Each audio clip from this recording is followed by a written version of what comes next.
significa que deixaremos de formar, né? Porque desde que nós assumimos aí no final do ano passado, a gente vem batendo forte na tecla de que é importante formar vencendo, né? Então, esse ano de 2023 que passou, a gente conseguiu resgatar alguns títulos da base do Grêmio que não ganhávamos há muitos anos, né? Tanto o Campeonato Gaúcho Sub-20, Sub-17, chegamos à final da Copa do Brasil e além dessas participações, o resultado foi que a gente conseguiu, né? Que alguns meninos pudessem integrar o grupo principal e que certamente esse ano aí vão colaborar muito, né? Que é o caso do Ronald, do Cuiabano, do Natan, do Mila. Então, eu acho que dá para aliar as duas coisas, né? Ganhar, que é importante, e formar, que é o nosso objetivo número 1 lá na base.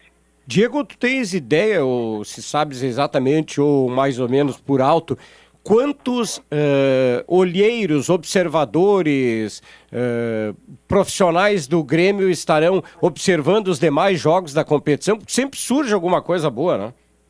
Sim, a gente vai com uma equipe bem ampla de pessoas.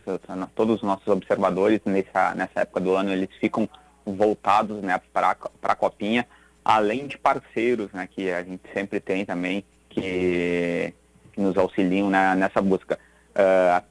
Eu não tenho o número exato de cabeça, mas eu acredito que umas 15 pessoas estarão acompanhando, né? A gente tem algumas pessoas que estarão acompanhando em loco os jogos e outras ficarão também acompanhando pelas transmissões.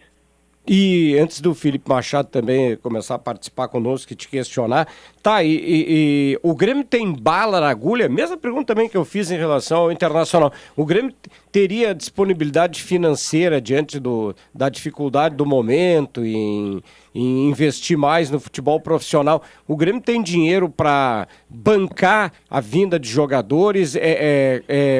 O que mais vai acontecer? É jogador vindo sem custo ou está preparado para ombrear com outros clubes?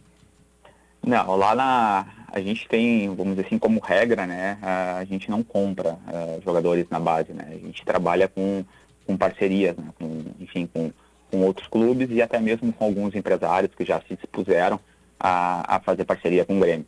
Então, dificilmente a gente vai investir dinheiro do Grêmio na aquisição de algum menino, a menos que seja alguma situação muito específica, né, muito bem recomendado, e daí teria que levar isso para o aval, né, do presidente e do executivo de futebol.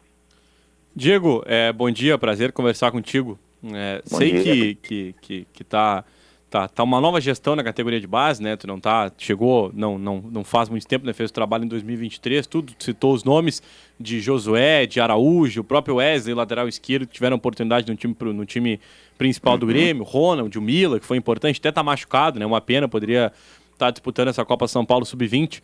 Mas a minha pergunta vai em relação a como identificar, porque a gente o Grêmio acabou com um time de aspirantes, né? Do Sub-23, que era um grupo que, por exemplo, o jogador sobe com 19, sobe com 20, não dá tão certo e acaba indo para essa outra categoria, não tem mais essa opção. Como identificar quando o jogador está pronto para subir para o profissional? Porque a gente já tem vários casos, né, de gente que de repente o jogador matura fisicamente, sobra demais na categoria de base e aí sobe para o profissional, onde fica tudo igualitário, né, as condições, e ele acaba não se destacando. Como saber se chegou ou não chegou a hora de subir um jogador da base para o profissional? Esse ano ficou muito claro para nós, porque o que acontece com o fim da transição, e a gente também mudou algumas coisas, né? Por exemplo, no ano de 2020, todos os jogadores, de 2023, todos os jogadores da nossa equipe sub-20, eles treinaram, pelo menos 10 vezes na equipe profissional. Os nossos jogadores da sub-17, muitos deles também treinaram muitas vezes com o grupo principal. E nessa ida ao grupo principal, e quando eles retornam para treinar e jogar na base, alguns jogadores ficou muito claro assim, que de fato já estavam sobrando lá na base. Que foi principalmente o caso do Cuiabano, do Ronald e do Mila. Quando eles voltavam para jogar, e o Natan agora mais na parte final, parecia que estavam jogando, vamos dizer assim, homens com crianças, né? Eles já estavam numa questão física e técnica muito avançada e que permitiram que logo em seguida eles já pudessem também ser efetivados no grupo profissional. Então, fica fácil identificar quando esse momento chega. O Renato, claro, obviamente, ele não vai direto lá na base ver. A base vai ao encontro dele. É assim que funciona. E como é que eles pedem, quando pedem para um jogador subir, Diego? É por característica, por indicação de alguém da base que diz ao Renato, eu tenho jogador deste perfil, para dar uma ideia ao torcedor como funciona? O Renato, ele não vai na base, mas a gente tem o Marcelo Rudolph, que é gerente de futebol do clube, né? E tem também os auxiliares do Renato, tanto o Vitinho quanto o Marcelo Salles. Nesse ano de 2023, eles estiveram presentes o ano inteiro lá na base. Então, eles acompanharam praticamente todos os nossos jogos da Sub-20 e alguns jogos da Sub-17. E, paralelamente a isso, aos treinos, né? No início, lá no início de 23, era nós que mandávamos os jogadores. Eles pediam por posição e nós mandávamos para treinar lá com o profissional. A partir já ali da metade do ano, eles já passaram a conhecer todo o nosso elenco da Sub-20 e da Sub-17. Então eles já pedem, eu quero o lateral direito Igor, eu quero o lateral esquerdo Wesley. Então, a partir desse momento, essa integração começou a funcionar muito bem e eles já direcionavam os meninos que eles queriam que subisse para fazer os treinamentos. E por que funciona tão bem essa transição? Há pouco o Dapsol citou, nós conversamos com o Felipe de Oliveira, que é diretor da categoria de base do Inter, e eu questionei ele justamente sobre por que a base do Inter cria, mas os jogadores não dão tão certo no profissional. Essa transição talvez tenha tendo algum ruído.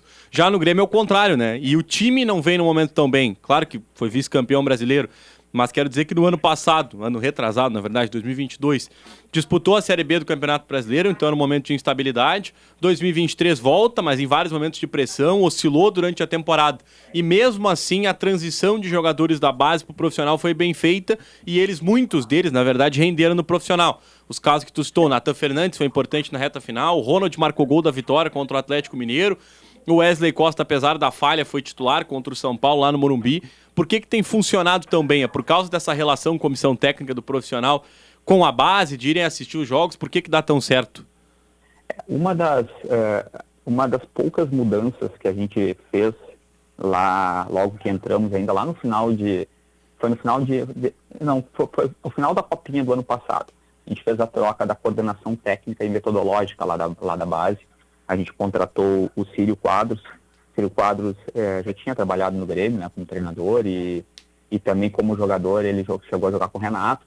E a partir dessa troca, o Círio é o responsável por fazer a interlocução entre o profissional e a base. E isso tem funcionado muito bem. Paralelamente a isso, né, isso foi algo que a gente conversou com o presidente também entende dessa forma. A gente entende que tem que ter sempre alguém do profissional lá na base, olhando e também fazendo esse elo de ligação, né, com o profissional. Então isso funcionou muito bem nesse ano de 2023. Como eu citei, né, o Marcelo Salles é um dos auxiliares do Renato que juntamente com o Gabeira dá os treinos. O Vitinho é o outro auxiliar. Então eles estiveram o ano todo lá, eles conhecem todos os nossos jogadores. Até de categorias mais novas, até de sub-15 eles conhecem os jogadores. Então isso facilita bastante, né, o processo depois de integração dos meninos lá no profissional. Então eu acho que tá aí o segredo, né? É relação, comunicação, estar próximo, né, tanto o profissional da base quanto a base do profissional. Acho que esse aí é o segredo para a gente conseguir fazer com que mais jogadores possam estar no grupo principal do Grêmio. Ô Diego, essa questão de lado mais psicológico do atleta, porque alguns sobem e voltam e eles levam com eles uma experiência, uma bagagem, e isso acrescenta. E outros meio que se frustram quando tem que retornar para a base. Como é que é trabalhado isso? A gente conversa bastante, né? E esse ano até foi uma coisa muito legal, assim, os meninos estavam lá em cima no profissional. E conforme a gente foi avançando, tanto no Campeonato Brasileiro, no Gaúcho e na Copa do Brasil, era o contrário. Eles pediam para descer para jogar. Eles queriam jogar. O grupo, vou falar desse último grupo, né, que é o Sub-20, que está prestes a ter um relacionamento mais próximo com o profissional, né? é um grupo muito bom, assim, a gurizada é muito boa de cabeça, são muito trabalhadores. Então eles pediam para descer para jogar.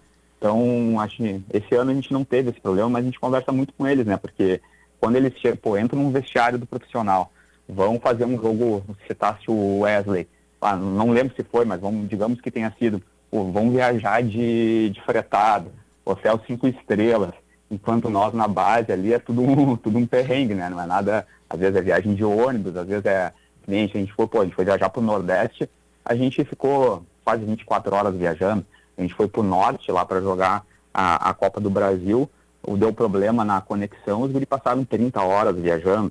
Então, realmente é um perrengue, né? Mas eles entendem bem, eles sabem que é assim que funciona o processo, né? Isso também é explicado, é deixado muito claro, né? Que eles só são do profissional a partir do momento em que o Grêmio definir que eles passam a integrar o grupo profissional. Então, enquanto eles estão subindo e descendo, eles são vinculados à base. Então, eles sabem que eles têm que descer para jogar e eles descem com muito prazer. Isso tem sido bem gratificante. Não, e na temporada 2023, além de voo fretado, o pessoal voou com o Soares, né? Exatamente. Ainda voaram com uma estrela do futebol mundial. Mas tu ainda citou, Diego, a questão de cabeça, né? Que o grupo é muito bom de cabeça, que sabe lidar com essa questão de descer, de pedir para descer para poder manter o ritmo de jogo.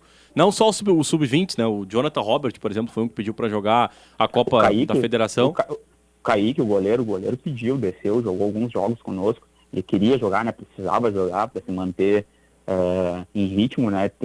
E deu certo, né? Porque quando apareceu a oportunidade, ele estava em condições e conseguiu ir bem, né? Isso. Mas a minha questão é justamente sobre como o grupo lidou com essa infelicidade. Eu não vou nem tratar como fatalidade, né? Mas uma infelicidade do Jefinho, que acabou sendo um desfalque pela lesão que teve no jogo treino. O grupo sentiu muito, o Jefinho, claro, deve ter ficado triste por ter perdido a oportunidade de disputar a Copa São Paulo, mas como é que ficou esse ambiente interno depois da lesão daquele que é um dos expoentes do Grêmio, né? O camisa 10 do Sub-20, enfim. Sim, realmente foi uma perda significativa, porque é um jogador de característica única, né? A gente não tem outro jogador no elenco com a mesma característica, né? Isso dá ao treinador, né? O Ayrton, a possibilidade de mudança, de jogo, e é um menino que tinha tudo para fazer uma excelente copinha, né? Então, a gente fica triste, mas todo mundo sabe também que isso faz parte do futebol, né? A lesão ela é parte do esporte, né? Esporte de alto rendimento, e a gente sabe que acontece, fica triste, mas também não dá para ficar se lamentando, né?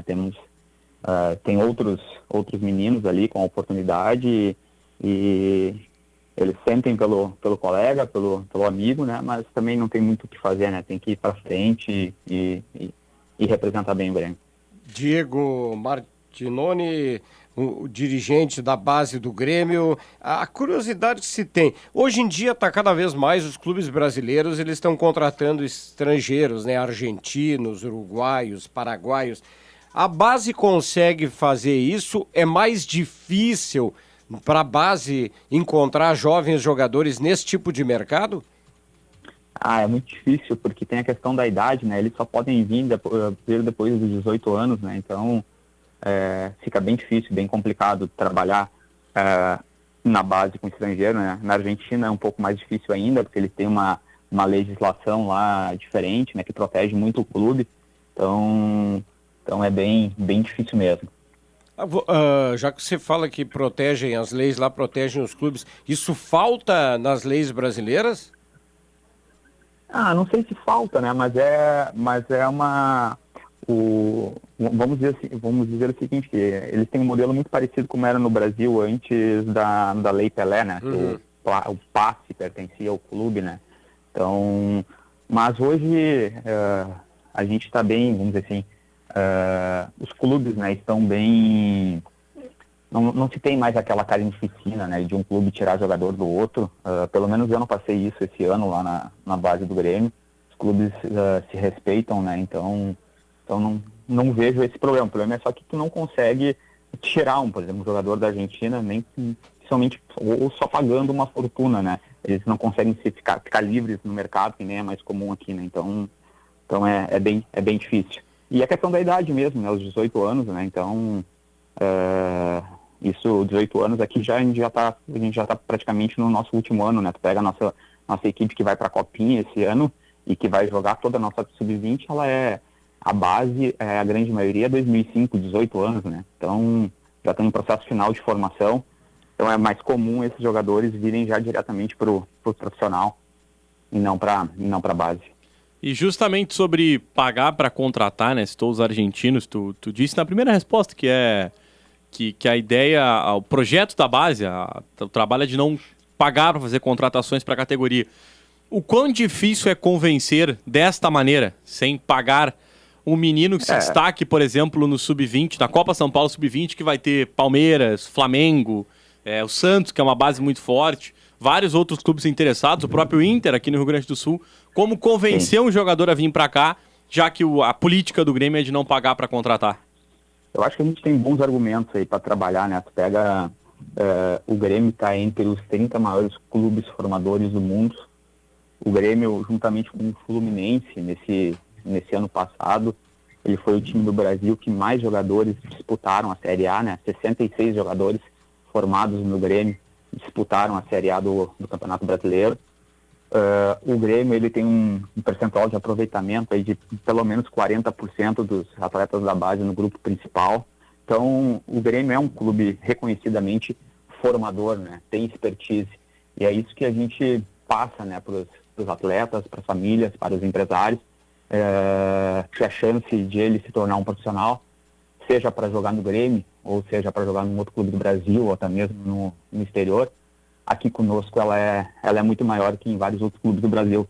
Ainda que não tenhamos a condição, né, enfim, nesse momento, de fazer grandes aportes, aquisições, né, mas a gente consegue, com os nossos profissionais lá da base, ser competitivos, e também em termos de remuneração e benefícios a gente também é competitivo no mercado. Então isso a gente não deixa a desejar para os outros clubes.